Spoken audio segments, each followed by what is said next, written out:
Oh, wow.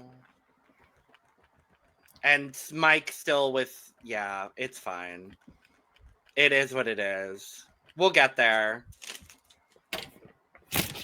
I need Lana to rush Lana, if you're listening, I need you to rush the cup fan design. And by that, I mean, I need you to send me the specs so I can make it. Okay, thanks. Anyway, hi.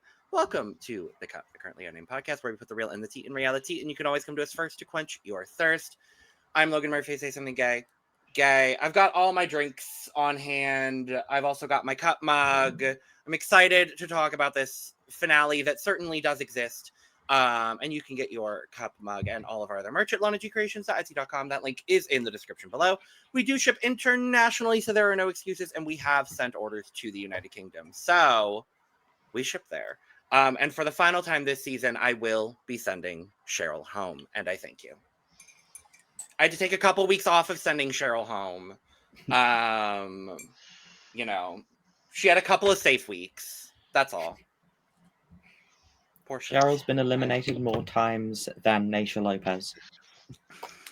Hey everyone, I'm Randy Wild, your friendly neighborhood drag performer, and I'm excited for this. And I am drinking fresh can. I had to, I was waiting for that pop. The ASMR was good. ASMR was good. Of American Thanksgiving leftovers and soda. Period. And howdy, y'all. It's Mike. I'm in an undisclosed location today, and I'm just drinking water right now. Though I've been having some wine for turkey meal, so I probably should have had a glass of wine because I never drink on the podcast. So. Oh my god, you absolutely should. I know, missed opportunity. Damn. And yes, I'm at an undisclosed location, so you might hear some hullabaloo in the background at some point. Everyone is traveling and doing lovely things this weekend, so there is going to be hullabaloo happening today. Fair warning at the top. And I'm RuPert, and I have no crowning line. Hey, that's cute. And I'm drinking water, and I've also got some Diet Coke as well. And also, Viola fan, because she made the most of her 10 minutes this episode. Mike, an extension of the Zero Sugar Committee, period. We love to see it. We love to see it. Welcome. Welcome. Salut. It's Micha, Persian correspondent, and I'm drinking plain water, also having lots of hullabaloo and background noise here, because why wouldn't I? Especially for this celebration. And yeah, Viola was the pizzicato of this episode, but that was a very violin reference. But something else happened. A lot to discuss, actually. Yeah, it's so interesting in that there was so much and yet there was so little. And I feel like in a lot of ways, this was my favorite finale in a while of UK. I feel like I kind of love that. But yeah, I love it. I think it's fantastic. I really enjoyed this finale. And I think overall, let me do the intro and we'll talk about it here before I get into all of my thoughts. But before we get into it, make sure to subscribe if you've not already, because we're here almost all the time giving you almost all things drag, and there's still a lot of drag happening. So make sure to check out everything we're doing here on this channel and across all of our channels. Links for those are in the description below. You can also find us on Patreon, where we're doing a bunch of fun, fabulous, wonderful content over there. You can find us on social media at The Cup Pod on Twitter, Instagram, TikTok, and Blue Sky. And all of our links will be in the description below as well if you would like to check us out. All those lovely, fabulous, wonderful things. But we start this episode, and Taurus is gone. Actually, we start with the finale intro package sequence thing, and then Taurus was gone, and I got sad again.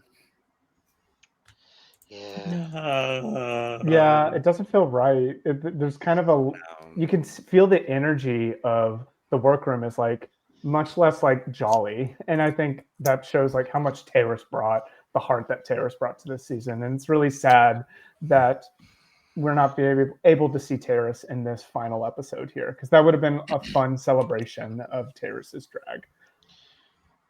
Yeah, hard agree. I mean, it's one of those ones where I'm was able to do the look over here recap last week, but it's like I personally thought that Katrin should have gone home, and not having Taylor stand, I'm like, oh, that feels wrong.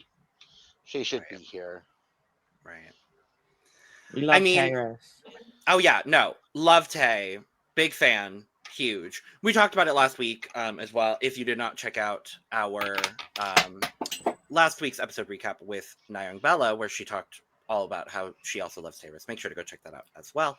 But honestly, in a weird way, it kind of feels indicative of the season we've had, and it has really nothing to do with the queens themselves and just like it being a UK season. It does feel like, oh, the last POC in the competition that was so close to the crown. No, let's eliminate her fifth for no reason. Yeah, I think and that's also no disrespect. Sorry, Mike. That's no disrespect to anyone in the top four or any of the queens, period. It's just kind of production was a little weird this season. That's all. Yeah, a lot of my comments are going to be wrapped around this central thought of I'm kind of disappointed with how production has shaped the storylines of this season. I think Neon Bella hit it on the head last week, and go watch it if you really want to see a great explanation of the production issues of this season. We don't really get to see or meet or learn about a lot of these queens and their stories. Tyrus was one that we actually did, and it feels very weird not having that at the finale. And then you have four people who, I guess outside of Bones, we don't really know these other queens that well at all. And even then, I will argue that a lot of the Bones' storyline has been kind of fabricated, for lack of a better term. Like, they're making up the story that she's all full of herself, but I never saw Bones being full of herself at the beginning of the season. No. I thought she was actually quite humble and nice and everything. She calls herself the Queen of Soho, but she also said other people called her that. She wasn't giving herself that title. Yeah. So I thought that whole storyline was odd. I think the storylines of this season were very odd. I will say, in this episode, a lot of that is kind of rectified in the TikTok talks, and we get a lot of fun backstory to these queens. But a lot of my complaint of the season, I think a lot of people's displeasure with the season as a whole revolves around, I think, production mismanaging some great storylines that we had here and not focusing on the right things. I couldn't agree with you more in that way. And I will sit here and come from a very specific place where if I hadn't done exit interviews with this entire cast and learned firsthand just how incredible and fantastic and lovely all of their stories are, I wouldn't have gotten that as an average viewer of the show. And I'm thankful that I got that experience, because this cast has quickly become one of my favorite casts ever on Drag Race. I got to be honest, all 12 of these girls are exceptional talent and made this season very competitive. But it is interesting to see the way that this season has been framed by production, knowing the ultimate, two outcomes that we have here as far as who could win. It's such a stark contrast as to how these two were edited. And I think we'll get into it more as we get to the top two. But it, I couldn't remember the last time you saw a top two on a season get such different edited storylines. I genuinely think it, the last time it would have happened maybe would have been season 12, but season 12 is an enigma in itself. So, you know what I mean? It's one of those 12. It's amazing. Season 12 is as great an edited season as it is, considering the circumstances. Well, they edited it twice. Of course, it's good. Yeah. I mean, that's why it's good. Is because it had to be edited twice. So yeah. And if we saw that first edit, no one would have been happy with the season. No, none of us would. Undoubtedly, yeah. Especially with all the spoils that we know now. But it kind of seems that this curse kind of fluctuated around on season 13 of US, and now this cloud of delusion landed on UK 7. Because really, the weirdest thing about it all is the mismatched storylines, production and editing sometimes. What they told us completely different stories. sometimes maybe the queen was not ready to talk about it. They talk about this later in Selexa's case in particular, because we still don't know what was like that horrible trauma she overlived, because she never shared it explicitly, and maybe it's for her own like stability, mental health. She's still not ready, but bringing it up a few times across the season and so prominently in this finale, and not telling what it is, feels very weird. It feels like we've opened book, we've seen nothing, and there is like a lock within. So yes, and literally, yeah, this pushing story, and Michelle repeating, we'll get to it again, critiques that Bones was like this divalicious diva in the beginning of the season, but she was not at all. And thank God Bones was smart enough, like Rosé in season 13, by the way, to parallel again them, to kind of self-produce herself out of this narrative. And we've seen enough of that, so that like what emerged later and happened this episode would feel satisfying. But otherwise, it's just like, why are they trying to mold her into something she's not at all? She already has development, and actually there was a great moment, we'll talk about it later this episode, where she's also basically saying like she was desperate during her audition tapes, and now she's like overgrown that. So that was kind of cool. With Tyrus's elimination, it's on one hand it's devastating, but production also kind of shot themselves in both feet, because if Tyrus stayed over Catherine, as many people thought, not only Randy, should have happened last week, then we would have a very classical UK story, one black queen in the finale who lip synced the most, and she is obviously going to be cut before the top two, which happened so many times already, and the outcry would be kind of the same. So now it's the outcry, no black queen in the finale, then it'd be the outcry, it happened again, basically, so many times. That's such a fair assessment, actually. I hadn't really thought of it in that way, but yeah, either way, the situation, doesn't look good on production. I think, I'm happy that fan response for Tyrus has been as great as it has, because, we know how wonderful she is. I loved talking to her when I did. But yeah, it's interesting to look at it from that perspective.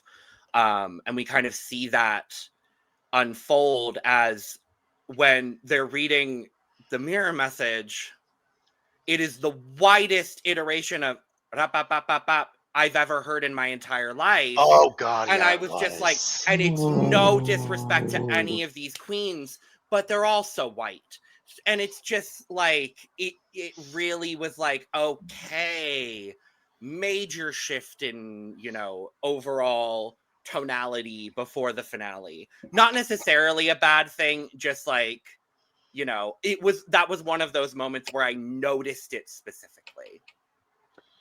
Yeah. And it's not the queen's fault at all. I'm going to throw it solely on production's feet, especially when, I don't know if we talked about it on this pod yet, but Drag Race UK put out like a greatest hits of like Drag Race UK, and it did not have really any queens of color whatsoever in it. And so I think it was Sally TM who re-edited it to include everybody. And so go watch the Sally TM edit. It's actually great. The week of her elimination as well. Yeah. So it was wild to see. Production has a lot of like making up to do on that ground, and I hope they start taking it more seriously in future seasons, because I agree with you, Micha. They were damned if they do, damned if they didn't with the terrorist situation.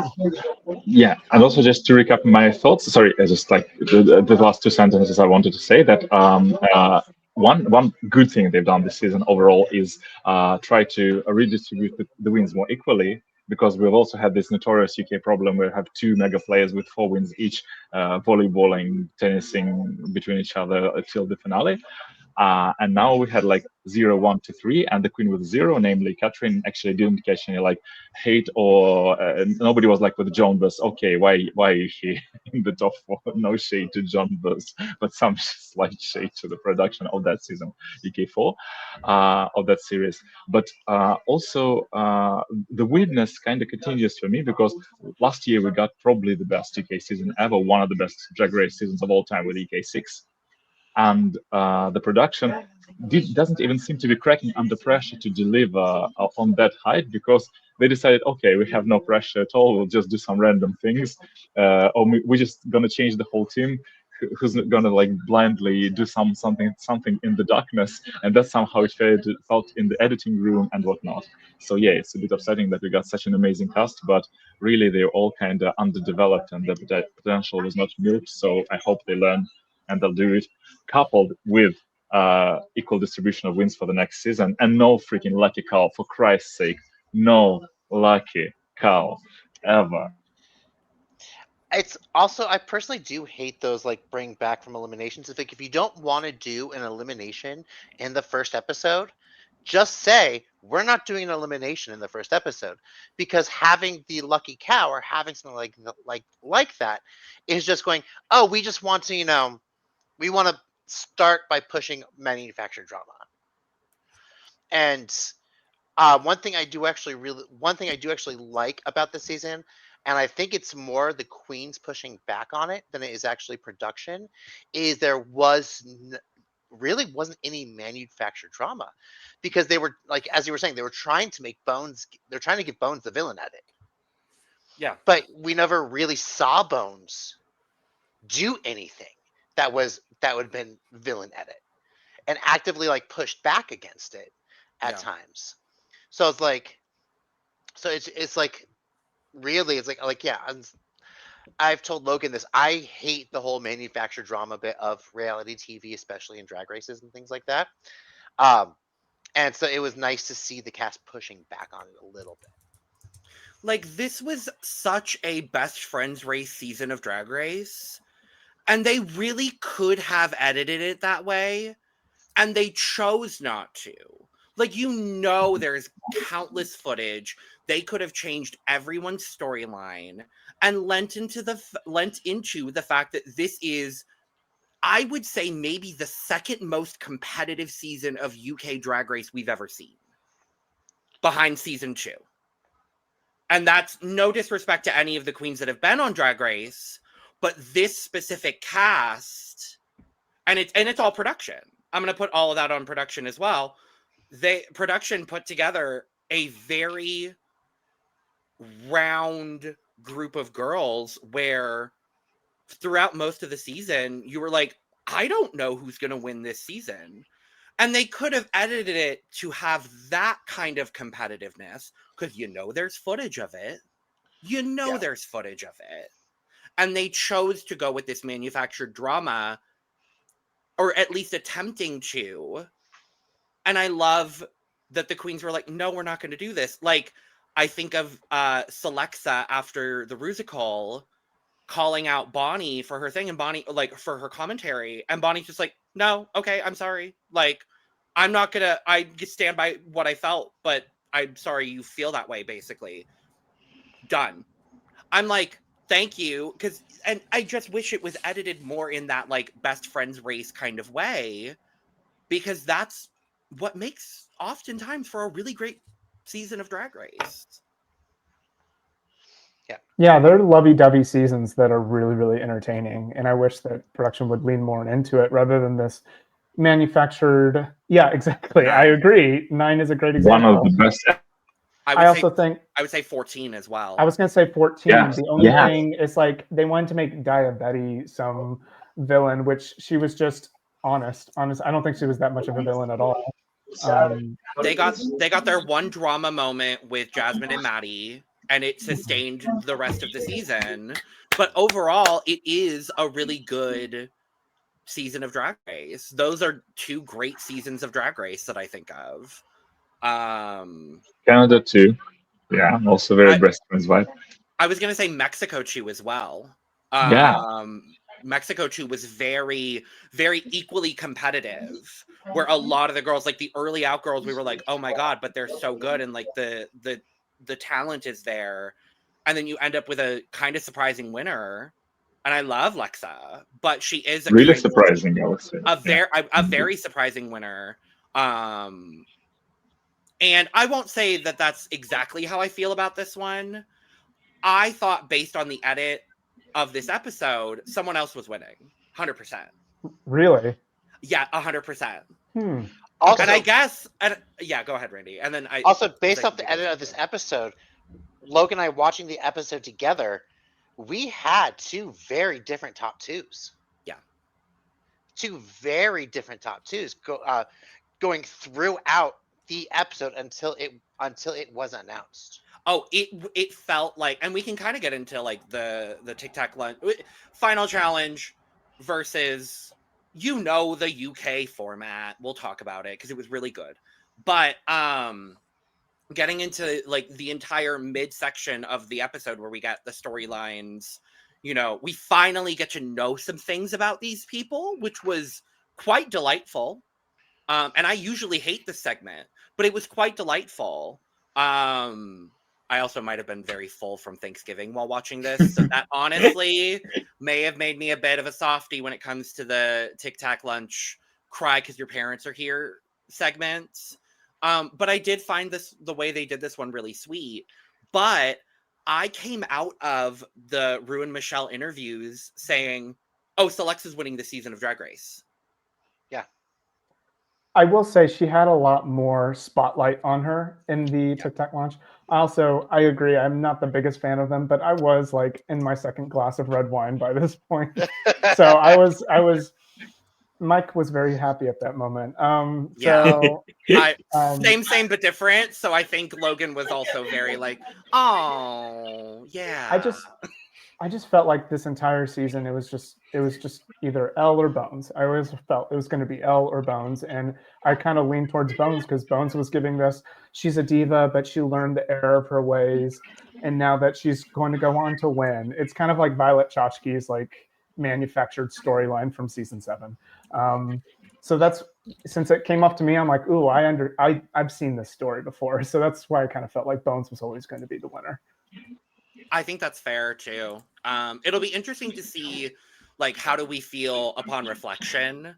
And we'll be doing some reflecting on this season in our end of year video. So it's going to be really interesting to see where everything kind of lines up.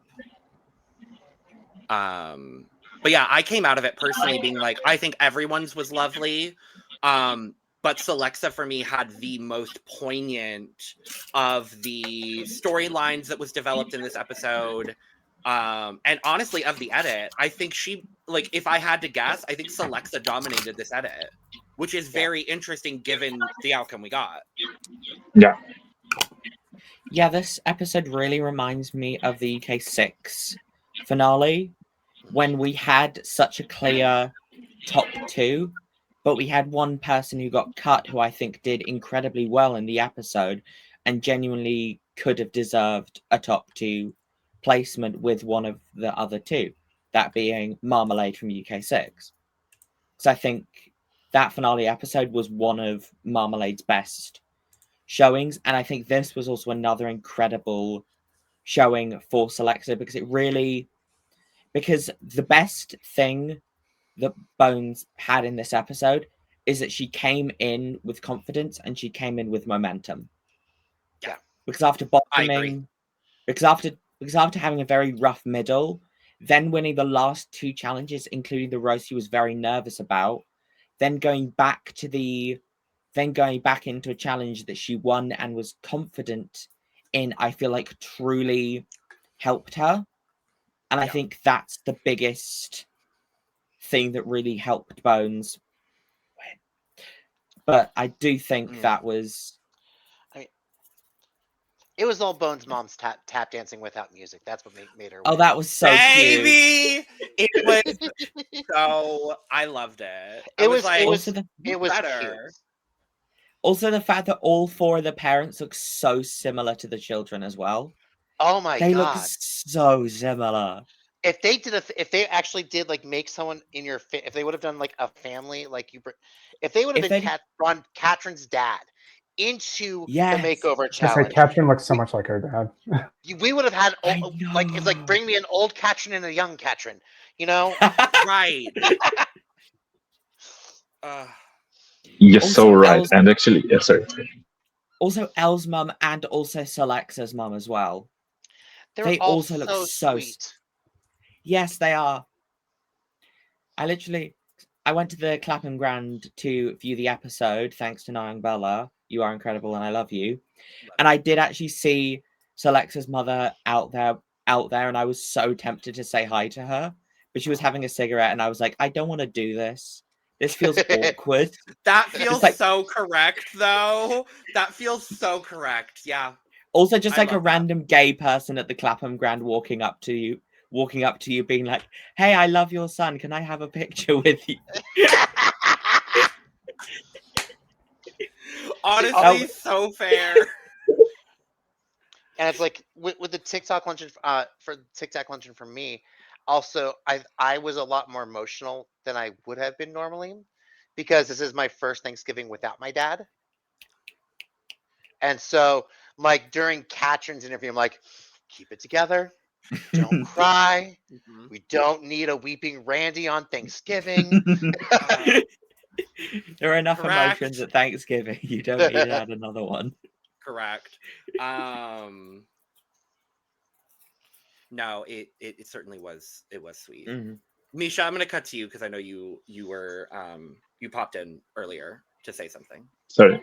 Yeah, I thought that I can relate to what many of you said. First of all, yeah, the parents look extremely similar to their children, and also, look, please go ahead and watch our solo Lana's recap, our Resident Evil Diva of a Spine Yaz makeover, because there we had a non-sibling, a non-relative who looked closer to a person than most parents, sisters, and brothers do. Yep.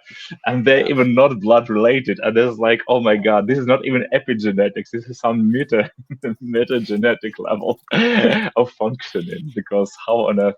Yeah, but yeah, just shout out. Go ahead and watch this episode because Lonely Lana had done her job for the makeovers. But yeah, here all the parents were cool. I agree totally with you, Logan. I actually thought, having watched both the chat with the parents, the rehearsal, the challenge itself, the song, yeah, of the entire performance, I thought that the top two was going to be Bones and Celexa based on that. Because, yeah, Elle was hyped up by RuPaul so much the entire season, and we still don't understand why.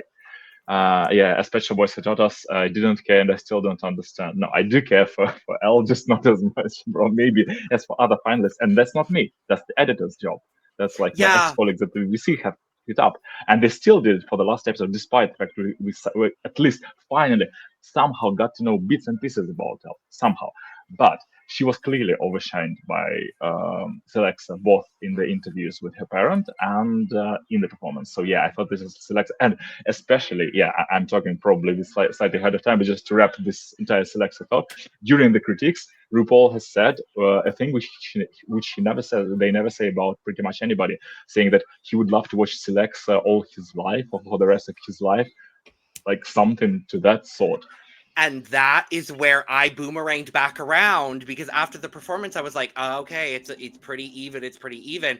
That's when I boomeranged around and I was like, Celexa is really winning this damn Oh, wait. But yeah, at least if she was given the chance to lip sync against Bones in the final two, I wouldn't be surprised at all. But they've done her the marmalade edit. I agree.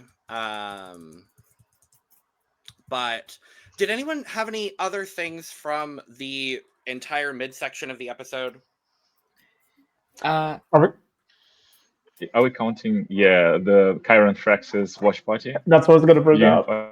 That is where I was gonna go as well before we go to the judges. So yeah, I have one thing about Kyron, but I'll talk about it later when we get to her step down look. 'Cause it was a really funny moment, but I loved Kyron also just coming in wearing a hat of Susie. I love that. She now has like a pink beanie with like the Susie eyes. Also, she hosted the Clapham Grand and she did her she did like her Gladys from Weapons number thing right at the start. Oh, work. Which was so fucking bad. Okay, work. And her just being there, also like her clicking the remote with her toes as well. Also, just the amount of light and laughter that she brought into that workroom was so desperately needed. Yeah. Agreed. I agree. And nothing against the queens. They're exhausted at that point. It is a marathon and they are at the last stretch here. So they're all tired. Yeah, absolutely. Yeah, it was kind of like when Lavoie came in for the talent show and just brought so much light and laughter and joy into this cast when all of them were like stressed and terrified, basically. Except for Bones. But, except for Bones. But who cares? It worked out for her in the end. No, I loved Kyron coming in. My favorite part was when they were watching Bones's audition tape. And Kyron was like, I filmed my lip sync in the exact same spot. I'm like, now I want to know how many London girls have filmed their lip sync in that spot. It's a good spot. I'm sorry. It's a good spot. If you're a London-based UK Drag Race girl, did you film in that spot? Let us know. We would also like to know. Katrin wearing the same jumper. She wore the same. She planned that. She had to have planned that. She was like, no, this is what I'm going to wear in my audition tape. And then when I get there, to be recognizable to RuPaul, because sometimes RuPaul forgets people. Sometimes RuPaul forgets people. I'm going to be memorable. I'm going to wear the same thing. Also, Kyron asking about the badges, and then like them all saying the truth, and then Katrin says, "Oh, I've got 5," and then Bones say she's also a pathological liar or something like that. So good. So good. So good. Also, Elle's one eyebrow. The one eyebrow the entire time. They couldn't have let Kyron in before she had started taking off her boy brows. Yeah. So we were watching it with with a couple people who aren't who aren't drag people. Like they've watched Drag Race, but they don't understand drag. And they were like, one people was like, well, why does she have why is she like having to paint boy eyebrows in? I'm like, because she's shaving off her eyebrows to save time of not blocking out your eyebrow. You either do it on Drag Race or the way I clock it for local drag is you're a lazy drag queen. Because instead of learning how to block out your brow, you just shave it off. But for Drag Race, it's faster. For Drag Race, it's faster. And it's also just, as I said, lazy queen, because it's like, I don't want to learn how to do this artfully. I'm just going to shave it off. Yeah. Or alternatively, just having a French vanilla Valentina fantasy and you're shaving at half a point and then you paint some random stuff over there. So not that. Her brows got better. Of course, they were. We don't need to talk about those brows anymore. One of my favorite facts is a behind the scenes stuff of Kate Butch, who had never shaved her eyebrows before going on Drag Race, shaved them, and then it completely it didn't help her makeup whatsoever, because without her eyebrows she didn't know where to paint. And it's just such a fun little thing, like that if you watch and realize she's trying to figure out how to do this because she's lost her compass. She's got no way of finding where she is on this map. No, baby, no. But shout out to Kate Butch, we love you. And I think on that note, I think we should go to the runway. I think it's time. I think we go. We're doing it.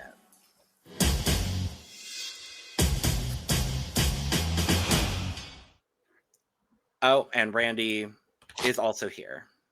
I am also here. Yes. Can I just say, we watched this and I was like, ooh, is RuPaul going to look like RuPaul this week? I have not been this gagged by RuPaul in years. Who is this woman? Because this is not RuPaul. This is the clone of RuPaul that was on that one episode of season 10. We all know the one. And the Christmas special. They brought in the stunt double. It's Pooh-Roll. Pooh-Roll. It's Pooh-Roll. It's Pooh-Roll. Because, baby, Pooh-Roll killed this. Let me tell you. What do you mean? Let me tell you, the crowd went wild when she did that. The crowd went wild. It was. No, but then you have her doing the cuntiest walk that we have seen in years, and then her standing like she has never stood in drag before. I want and need whatever coffee enema she was on that day for the rest of my days. Like, baby. I want the season 14 ball coffee enema because that was a coffee enema. Oof. See what I think is funny with Michelle Visage in this is I originally hated it, and as the episode went on, I guess it's the swirls and the boobs. I just like was hypnotized or something like that because I ended up loving her look. Yeah. Oh, Yeah. also, we didn't go through this, but during the luncheon, I had to because I just brought up the weird lighting at the luncheon, where it looked like Michelle's lips had just had like so much. They were out to here, but it was just weird highlight on the lips. Randy and I hyper fixated while watching the entire time because we were just like, what is going on with Michelle's lips? Like, what's happening? And we realized it was lighting eventually. And I'm like, no, it's that moment. See, it was great. It was a great time had by all. I know you were talking about. I was like, somebody needs to clip that and then just Photoshop. Oh my God. Esme, I'm calling on Esme here. Yeah, I was in awe of Mother. Yeah, I also audibly gasped and I thought, oh my God, she borrowed Bibi Zahara's Benet chocolate look from All Stars 3. And yeah, which was also semi-transparent. The flower look, yeah, the flower did. It was so good. The see-through lace gown, I'm like, oh. Yes, it's so good. Yeah, and she stood like a gazelle. Yeah. I still hate Rue's makeup of the 6 head. Like, it's not a 4 head, it's not a 5 head, it's a 6 head with the floating hair. It's like, I hate it, but still, that's now what RuPaul is. But still, it's, so good.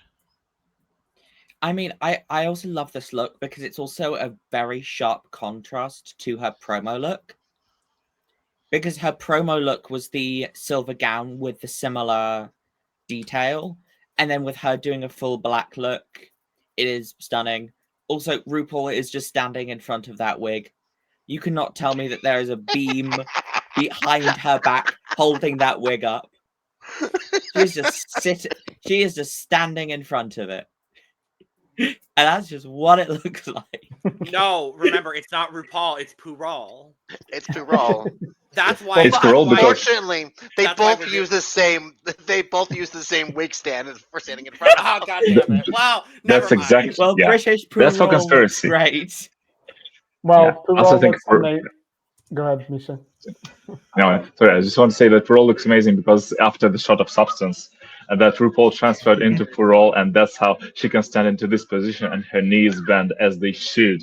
The knees did what needed to be done. And also, like a quick side note before Mike checks in, that Michelle Visage, basically, I also kind of didn't enjoy it at the beginning, but then I was hypnotized and remembered that this is basically what was left out of Magnetica's look for her talent show on Drag Race France 3. Well, Purol looks amazing, and Michelle Visage looks like Lady Beetlejuice, but it works, and I like it. Correct. Yes, British Purol looks great. And the men are here. How dare you say that about it? I'm glad we got Emu Elton John, okay?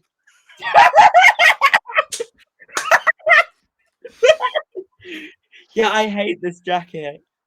The real question is, you could say which one. Okay, so Graham Norton will be Sheehan. Okay. Because his look is a little bit more quality than the other. Sure. Also, Graham Norton just needs to learn how to pose. It's so bad. Graham Norton standing there. He looks like a 6-year-old being, Mummy, look what I'm wearing. He is the straightest gay man on the planet. Honestly. Yes, the straightest gay man. No, the only straighter gay man is Neil Patrick Harris playing Barney on How I Met Your Mother. See, but that's acting. Like this is Graham Norton not acting. No. Meanwhile, a winner of the Celebrity Traders, Alan Carr, what the fuck is this poof on his shoulder? He looks like he's being burned alive. It looks like, honestly, 10th rate Elton John impression. Oh my God. It's How not dare even you second. say No, that this is about our 10th traitor ranked. champion? How dare you say Well- that about the somewhat rightful winner of the Celebrity Traitor? Okay, you know what? Who's the real traitor is whatever stylist put him in that suit. No, Must this be is a Paloma no, this fan. is what happened after the faithfuls found out that he was a traitor. Honestly, I Justin from hate. Paloma. Yeah, his stylist is a Paloma fan. Yeah, his stylist Because- was like, "Only love can hurt like this." It's one of those ones. His stylist on this did him dirty, Oh God. and then probably talked to basically right before I went up, going, "No, honey, you look great. You look so good. You're sickening." And then going out there, then oh my God, no, this is His stylist is a bad girl who needs to be punished. Say what you want. Say what you want. And I'm sure Alan's been memed on for that move. It probably won him the game. So. Oh, 100%. I agree with So. you. I wish we had But yeah, covered it. I mean, it's still very funny because, well, now we know what Graham hasn't taken from his years with Tina Burner, and this the art of posing.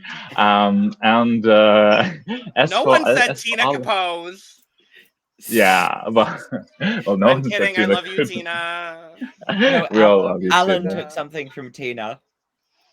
Yeah, Alan clearly The took something outfit. from Tina, the color scheme. Yeah, but just Randy, I get where you're coming from, but in the Elton John multiverse, he chose not to be Captain Fantastic. He chose to go the Dirt Cowboy route. And on that which, note, which is the wrong route. and on that note, the music video. Where was this level of production all season? Can we Finally, talk about exactly, it? Like, exactly. baby, the entire budget for the season went into this finale number. Like, baby, Not the mixing. Well, they didn't have enough budget for good mixing, but aside from that, I was gonna say it's the editing was like very kitty girl, it was great. yes, Yeah. But then very. no quality in the song itself. Okay, I loved the song. I'm not gonna lie to y'all. I hate it. I loved it. I loved Hated it. There was something kind of hyperpop about it, and I'm not the world's biggest hyperpop fan. It has to be like very specific for me. And in this case, the hyperpop really worked, and I was like, okay, I see it. I see the vision. It also might be less production on it, to be honest with you. Well, you have to remember it's still Brat Summer for these people. No, it was Brat Winter. We know it was filmed in January. Thanks, Kyron. Oh, did y'all not see that? I mean, I'll I talk know about when it when it's. we I'll talk about it when we get to Kyron's finale look. Right. But also, why is Katrin the only person wearing silvery white? First of all, this bodysuit, Katrin, I love you. This bodysuit washes you out completely, along with this hair. Yeah. If this was black, or if it was a darker if there's like a darker silver gray metallic, it would have worked so much better. Also like Paige for the 3 seconds that she was on camera stole every single bit of this last number. Yeah. Also Sally looking completely lost, and what the fuck is Viola wearing?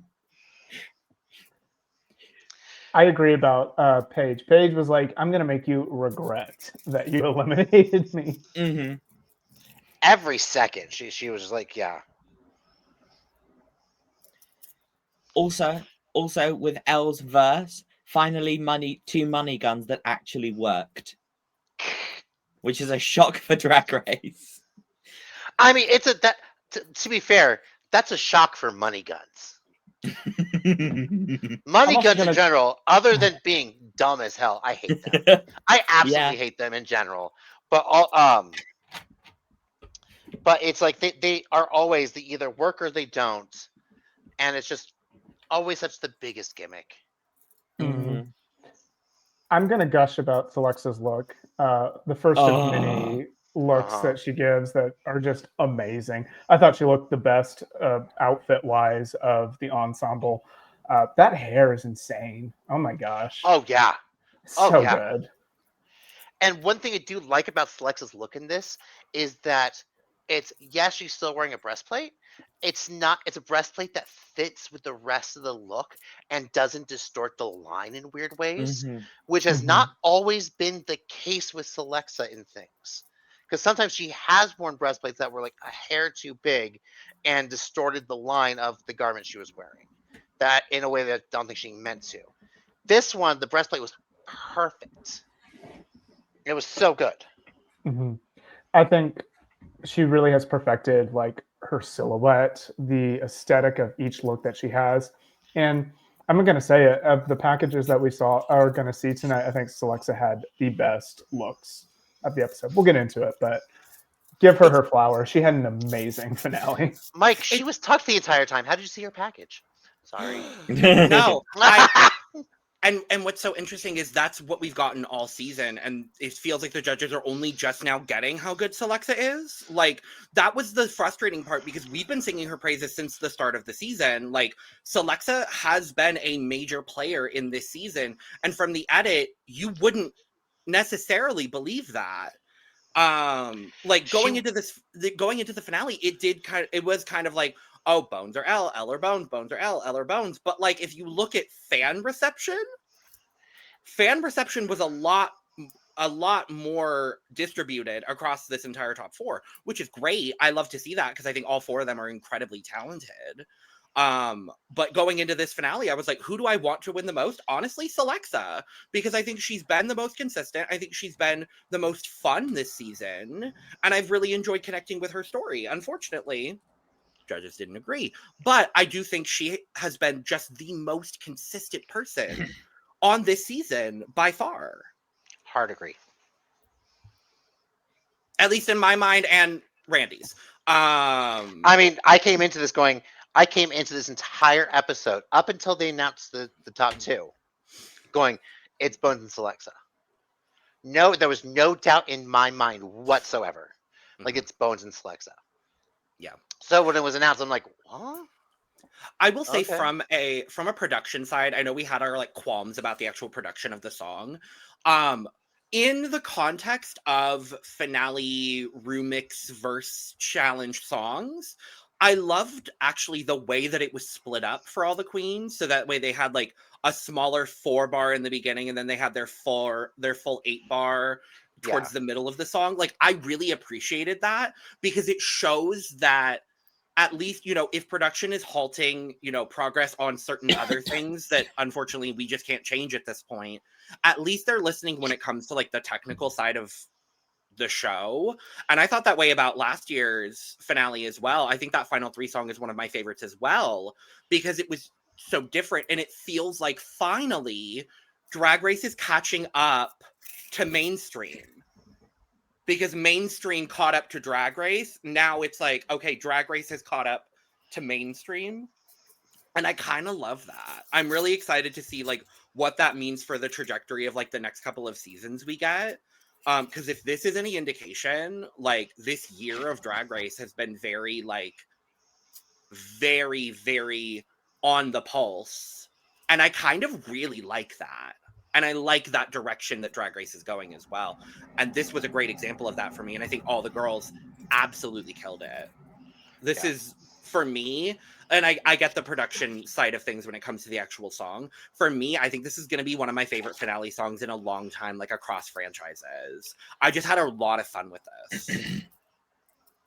I mean, I still think my favorite finale song will always go to You Wear It Well from Canada 1. Oh, that one is so good. Yeah. I see. Because I see because it's even, it gives the queen a lot of time, and it also like is able to like show their complete journey. But this is really cute. I do love the little kitty girl aspect. Also the fact that you have like Bones who tied up Elle. You have Elle who spilt beads on Celexa. I think Katrin did something to Bones. And it was just like that starting section was really, really cute. And then I think Katrin released the oh yeah. fly rig. No, I think Selecta released like the big anvil weight thing. Yes, that's what I meant by the flag rig. It was the anvil. Yeah. Yeah. But that was just really cute. And then just having like some of the props as well. And then showing like actually some of the behind what the Drag Race UK set actually looks like behind the scenes. Because like most of the sets you just see the thing, and that's just a really cool and nice little detail that I love. This is just it was really great. It was a really solid challenge, and it worked.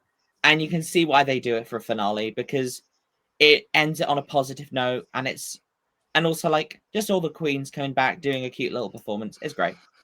Yeah. Agreed. Period.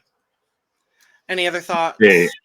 Overall, I would say, yeah, first of all, on this image of the top finalists, we see basically Ru and Michelle on the left and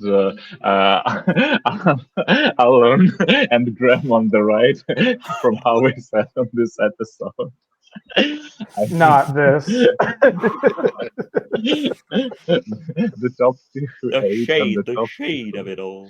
Yeah, sorry. I love the Kitty Girl aspect. I enjoyed the song. I agree with you, Mike. The prod and the mixing was kind of wonky, but I agree with Logan. I enjoyed the song immensely. I think it's a great genre change. Well, we got the more true hyperpop song in Shieta earlier this season, but now we kind of got this mix of a few genres, and it kind of sounds like what in the late 90s they've done with musicals crossing over into mainstream, like Lady Marmalade, like what Lean Rhymes was doing, like what Touch and Go was doing on this side of the Atlantic, so kind of with horns and that kind of stuff. And that was pretty cool. I also love the way that Queen split the bars, because they had like lots of bars in each verse, and not like having one verse per queen. It's a very good thing. They interpolated so much.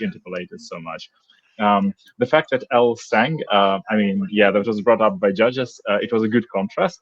She did that already, though. And I was kind of, by the end of the episode, I was like, okay, you're saying you're the belle from Belfast City. I know it's an iconic song. Like, I'll Tell Me Why, I think, is a pretty much learned all over kindergartens in both islands, Northern and the Republic. But still, it was interesting. It was interesting as a callback. And I loved, yeah, how they limited the girls to a place this time around, because they all had their space on stage. Of course, Paige ate it hands down. And yeah, you basically can see which queens learned the choreography better and who did. Can I say on that note, baby, I'm gonna shout out Paige, Taris, Viola, and Chai, because baby, no disrespect, the rest of you girls, love you down. Those were the girls that knew the choreo. Yeah. Oh yeah, Taris did great as well. Yeah, I was Stunning. like, yes. Come on, choreo. They knew what they were doing, putting Paige and Taris in the front with the rest of the cast. In front of the cast, technically. Yeah. Well, they're like, these two girls know the choreo the best. Put them in the front so everyone can watch. Because some of these finalists certainly did not. And that's the tea. That's like it was Dance Company 101. It's just like, if you have the people who don't know the choreo, you put them in the back. You put them back That's and me middle. and musical theatre 101. And then you like your strongest dancers, you put in the front, and you put them like a few feet up front of everyone else. So the people who don't know it can look at them, and it looks like they're looking at the audience. That part. Well, let's run through our runway looks briefly. So no extended comments, please, everyone. Thank you. But if you want our extended comments and commentary, make sure to check out Look Over Here, which will be out the usual progression of time between recaps and Look Over Here's. We've done it all season. But starting off with Pasty. Oh man. I'll say it. This was my favorite finale look. I love this. I just love how clean it is, and it's just spot on. Chai Tea Grande. I know I literally just said don't go on too long, and then I did, and I'm clocking that I just did that, so don't worry. This look made me want to see more. This look made me mad that she was first to go home because of all the also the things on her Instagram, seeing the things on her Instagram too. I'm just like, this made me mad that she was the first to go home because I would have loved. I wanted to see what more she could have brought. Yeah, I'm gonna give this a T. I really, really like this. Yeah, I wish I saw more from Pasty. This is stunning. This is T. Great job. My favorite look this is probably my favorite look from Pasty that she showed this season. But my favorite look from hers was probably her cuddly couture runway because I love that so much. Yeah. I also give this a T. Of the look that Pasty showed, obviously it's the best one by far. But yeah, this could rival some of the finalists. Viola, looking gorge. Love this. Full T. Big fan. Love. She's giving her best. She's living her best Jinx Monsoon life in this. My thoughts exactly. I mean, it's a T. It's a T for me. But living her best Jinx Monsoon. She looks she looks great in red. This is a T for me as well. I'm gonna give this a bag. I think she looks stunning, but it's just the trousers are just weird to me. It's just weird and something just throws it off. And I think it's just the shape of the trousers. I love how she performed this far too much, but stunning. Love you, Viola. If you're good to mama, mama's good to you. This is given very that Jinx in particular. And yeah, I mean, it's a softie for me. I'm not mega in love with this look, but in this particular shot, let it live for Jinx. And KK, hi. It's T. What else do I need to say? Bitch looks good. Bye. I do love me some Bella. Bella has become my favorite queen of this season. Yeah, T. T, so good. Piping hot tea. Duh. I'm in with this chai tea grande. I could talk. Unfortunately, I'm not here for look over here, but I could talk about it extensively as to why I love this look so much and why I love the fact that Bella brought this look. she's plastic. Chatty Grande as well.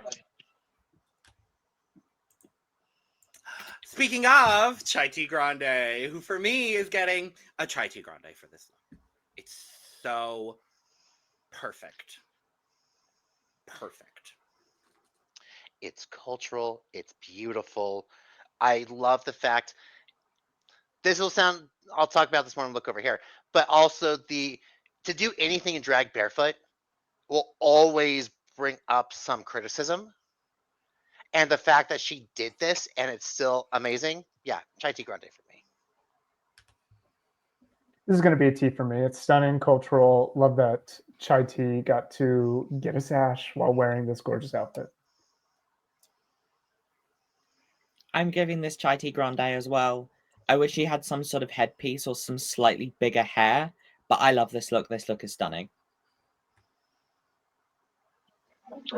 I really adore this look, and it's, I believe, only the second time after Raja's talent show that we had a barefoot queen on the main stage, and it's so good, and also cultural. So yeah, it's a piping hot tea for me, almost Chatty Grande.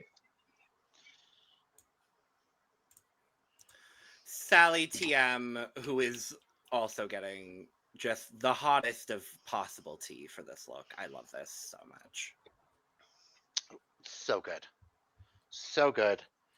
I will have more thoughts on this and look over here because I have so much.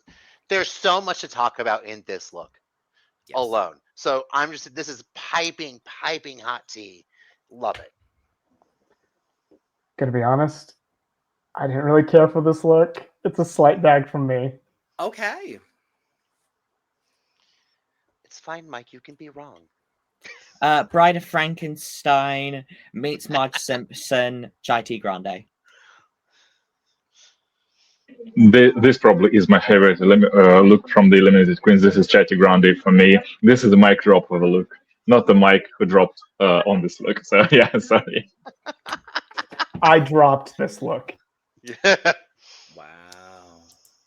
But I love you, Sally. You're amazing. Page 3. I have so many thoughts that I can't wait to share more. This is Piping Hot Tea. I love this look. Page 3 came in going, I'm going to make y'all regret you sent me home. Piping hot tea, because that's everything. I was like how she's dressing, she dressed like she won.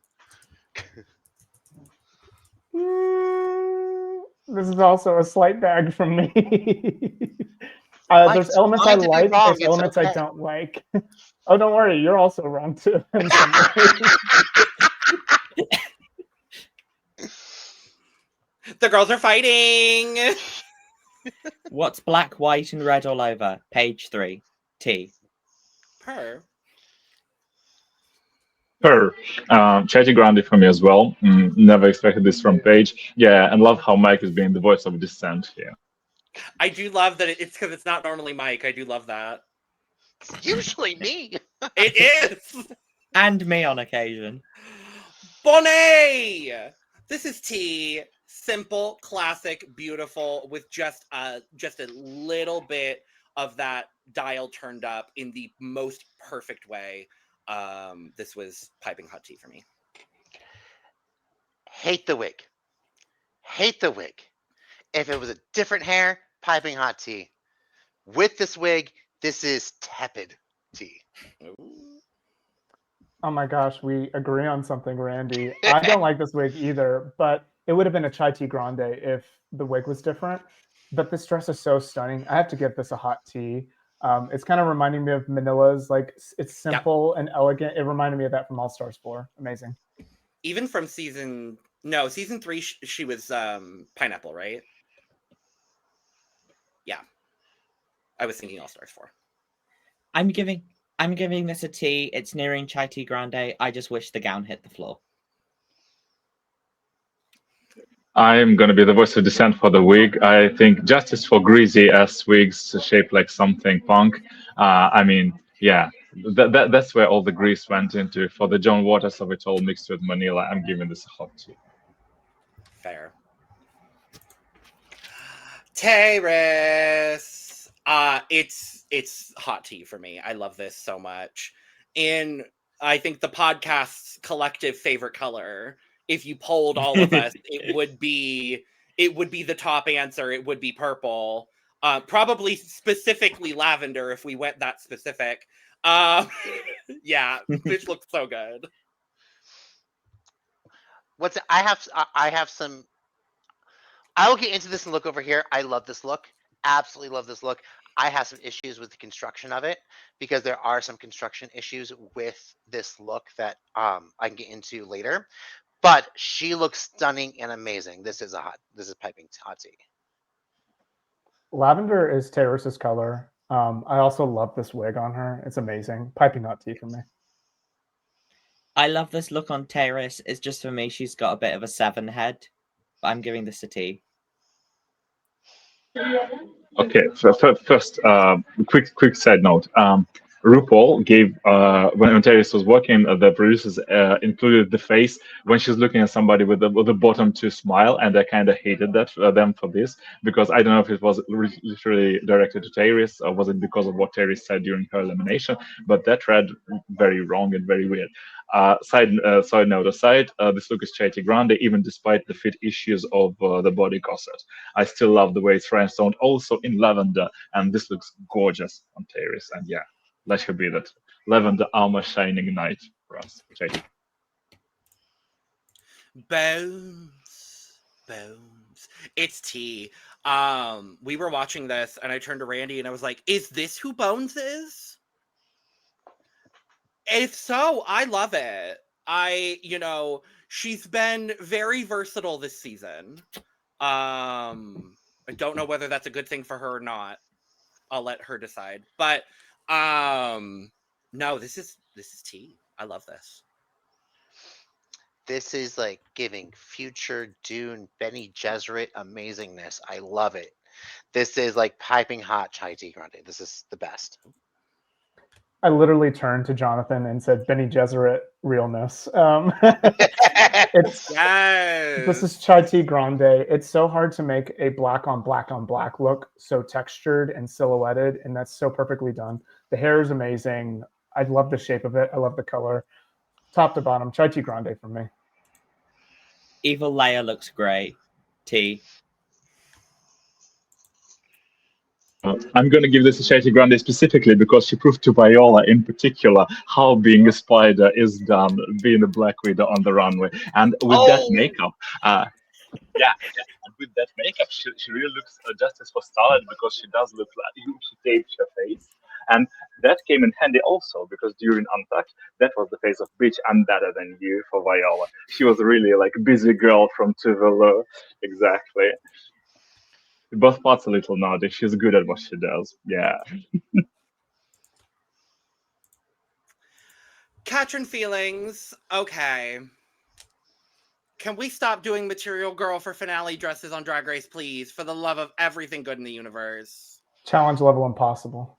Challenge level impossible. I'm going to sound like Michelle Visage. I'm tired of Material Girl dresses. I'm tired of it. She still looks great. It is tea. It's slightly cooled off, though. Katrin. Katrin, I love you. You're great. You're in the top 4. This is Katrin mediocrity. I'm giving this a 2-week-old dried used tea bag. Ooh. But it's still tea. No, it's a bad bag. Oh, never mind. Yeah, I love you, Katrin. I love what you brought on this season, but this is a bag for me as well. One, it's the originality level is off. It's a little fit issues on the midsection, and I think the crease where the dress cuts is like right over the crotch, and that threw me off so much. So I'm sorry. I hate saying anything bad because this dress was made by Marmalade, but I'm giving this a bag. Yeah, I also don't know what went wrong. Maybe Marmalade will tell us in behind the scenes. But yeah, this looks like if Katrin was trying to unbow her, pun intended, for Tyrese specifically. That's why the bow was placed where it was placed. It's a bag for me, the only bag of the week. Sorry. Celexa, bitch. Fuck you, because I'm never gonna look this good. How am I supposed to live my life when I know that I'm never gonna look as good as Celexa did in this episode? Piping hot fucking tea. I love you, Celexa. That's all. I love this look. Love this look. Piping hot tea. Just so good. This is my favorite look of the night. This is chai tea grande. Amazing. Up top to bottom. The wildest the crowd went was for Nia Bella, and this gets chai tea grande. This is my favorite look of the week because it's brown and it's done so beautifully. I've never had so many Chai Tea Grandes in 1 week, but this definitely deserves it. Yeah, this is so cool. Playing all the shades of brown, make them all look stunning. From roach brown to coffee and chocolate brown. It's so good.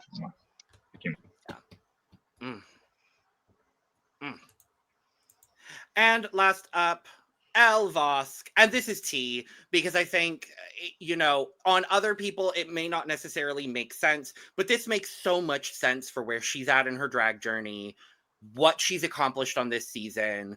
I really enjoy the look overall. It's not my favorite finale look by any means, but it's still tea because she looks stunning. This is like iced tea for me. there are some things where it's like I just don't think it was big enough. I don't think it was grand enough. It was pretty, but I just think it was just that.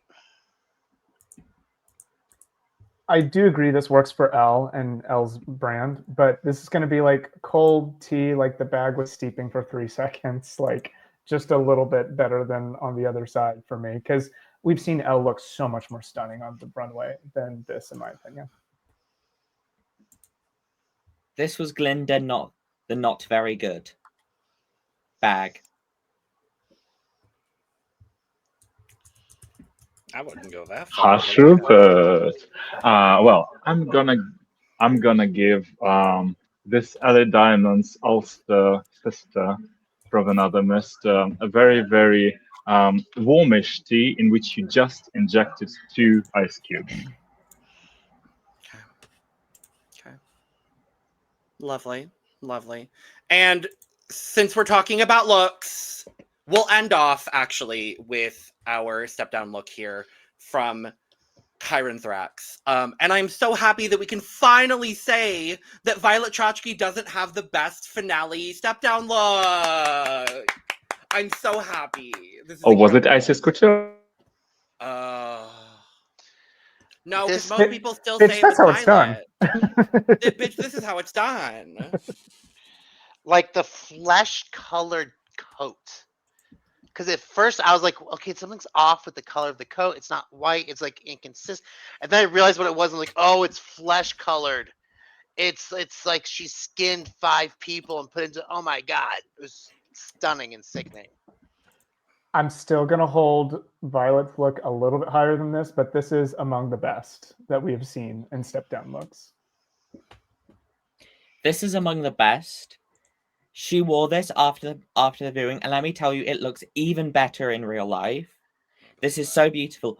Also, she told a story about how she was, when she got crowned, she planned to do this look for a give up, and then realized Bones was there and was stressing about the fact, was like, wait, did Bones do Bones? Did Bones do a look of Bones for the finale?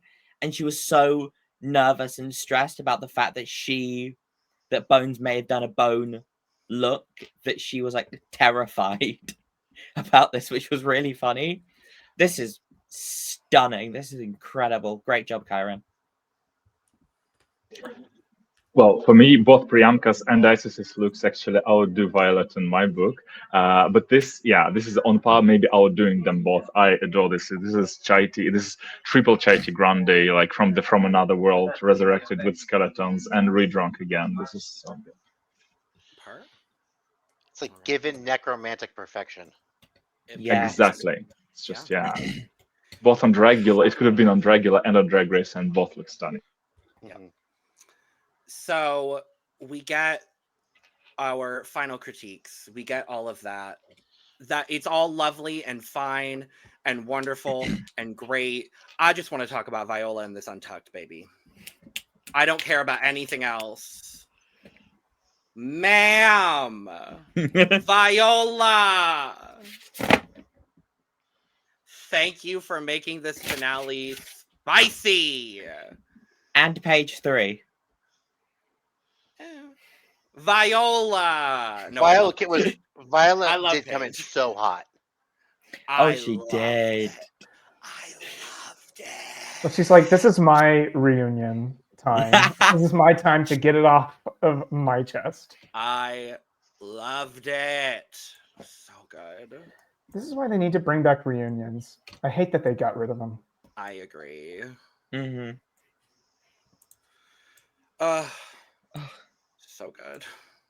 Hopefully they will. And also,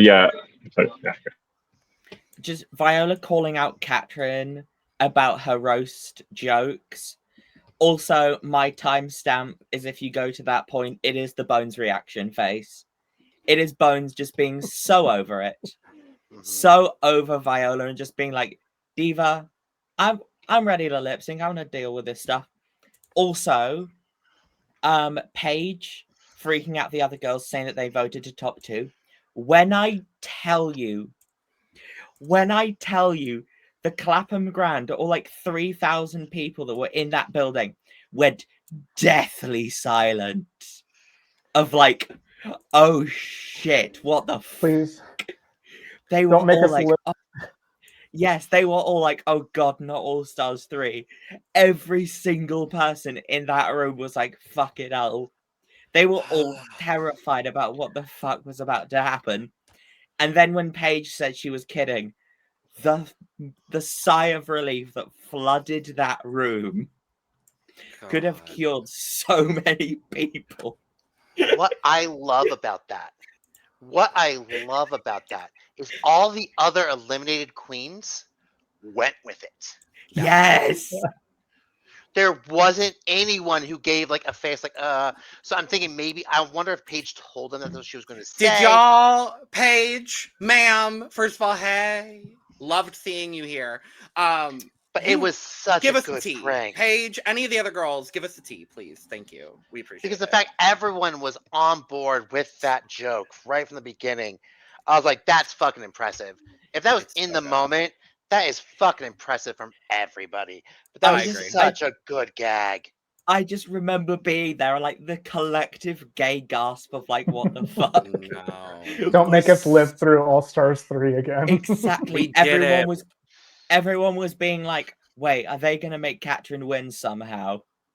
Everyone's like collective, no shade, but like the collective reaction Not to that was just well, you know what's really interesting? They didn't rig it that way. Katrin did not win. It wouldn't have been rigging if she had won though, because she had a great season and should have had a win, at least one. But regardless, we get the announcement of our top 2. wait. And it's yes. Sorry, are we not doing Miss Congeniality? I was about to get there. Oh, sorry. Our top 2 are Bones and Elvosk. Sure, we all kind of figured. Also, Selector's acting being like "fuck you all" was so hilarious. So good. So Love it. good. Loved it. And yes, we did get Miss Congeniality announced for the first time on the actual season. Second? Charity was announced last year as Miss Congeniality on the show. Oh, that is true. Yep, you're right. Second time. But Miss Congeniality correctly is Charity Grande. Perfect. Charity Justice got, for she got her Chai. flowers. She got her flowers. Loved it. Deserved 100%. Loved every bit of it. But yes, top 2, Bones, Elvosk. We are lip syncing, oh boy, to the Jimmy Somerville version of You Make Me Feel Mighty Real by Sylvester. For what reason exactly? For the 3rd time. Because And it he's was- from UK, but yeah, that's it. And it was good the first time. And neither version has topped it. Okay, so question for y'all. Yeah. Were any of you thrown off with the full focus and camera time given to Elle? The entire Elle was. It felt like there were times I in thought this it was lip split. sync. So there were times in the lip sync where Bones would come on screen and start and like look at the camera straight on, and the camera would just switch over to Elle. And that happened numerous times. I'm like, did Bones anger a cameraman? I'm like, what's going on? Well, I think it is due to the fact that Bones was trying to run a 5-kilometer in this lip sync. Because baby, she walked around that stage. Yeah. She used her bones. She walked those bones. She walked those bones. Not this. She was like, I need to get my step count in. How many can I do in this lip sync? Right. Good lip sync though. It's a good lip I sync. thought they both did great, honestly. Yeah. It's a fun song too. For the 3rd time though. Yeah, I mean, and also of so many Jimmy Somerville and Bronski Beat iconic songs, they could have chosen not a cover version or even like a different cover version because they had a few. but not make me feel. I don't know. Maybe this is one of RuPaul's favorite songs of all time. He's It just like, is, okay, yeah. let's do a version by a UK gay guy who also has amazing falsetto. So yeah, let's like jump It in. is. I'm pretty sure it is. I'm pretty sure that's why they added it on. You know. I don't know. Personally, if I'm at the circuit and this song comes on, I'm personally hyped. Oh, I'm going crazy. I love this song. Don't get me wrong. Why did we need it for a third time on Drag Race? Especially Second when time the this year.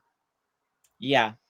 Plus, also, especially when the first time it was done really, really well by Bob. Bob killed this lip sync, and Bob, in my opinion, has the best performance out of the 6 to this lip sync. That's a fair assessment. But even with this lip sync, I couldn't, like, it was one of those ones, I could not tell who was the winner from the lip sync. It was so good, so close. I was like, I just was like, okay, could not even. Agreed. But they do declare a winner. They did declare it was not Blair St. Clair, unfortunately. Could you imagine? That would have been camp. Sure. No. We got no. We got the winner announced, and the winner of Series 7. It's Bones. It's Bones. It would have been really awkward if it wasn't Bones with that Bones step down look. With Kyron and the Bones step down look, yeah. With that bone structure. Yeah, it would have been quite interesting. And despite all the speculating that we've had, like, well deserved. Bones had a phenomenal season. It's Absolutely. also feel like if you going through the season, like if you go through the look over here's, like I did not think of this, like think Bones would win. Honestly, there were so many of her looks that I personally just hated. I think there was a time where like each week it was over like, here so I can fight with you, Randy. because there were times where it was like, and once again, another Bones look I hate. Like that, I've said that so many times. We fought a lot over it.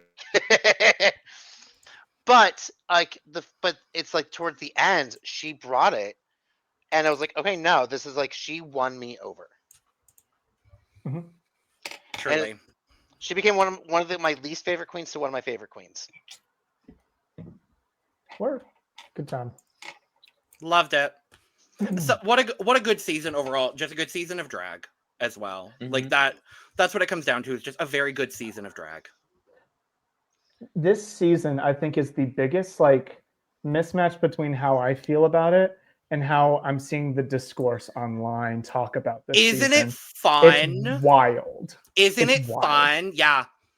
Yeah, because I'm like, I quite enjoyed this season, and everyone online is like, I hate it, burn it down. And I'm like, and end of Drag Race. I'm like, what are y'all talking about? This was great. I mean, the production was not top tier, but otherwise, like, the drag was good.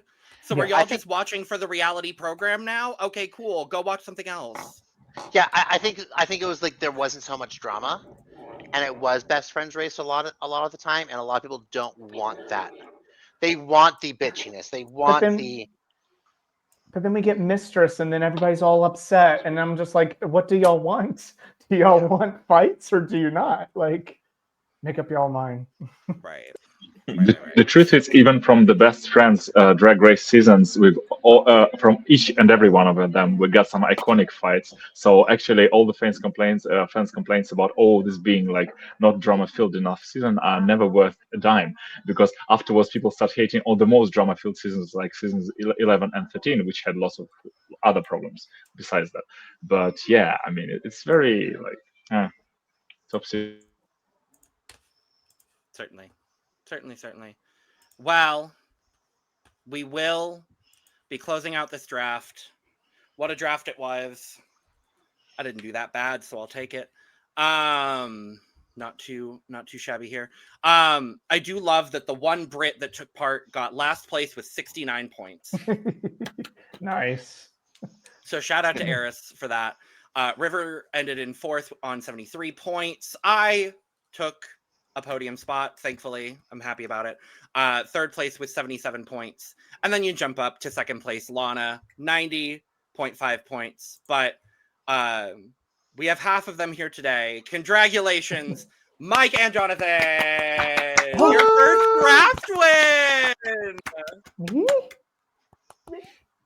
Yes, you drafted the top 2, bitch. How many points? How many points was it? 101.5. Ooh. So an 11-point win.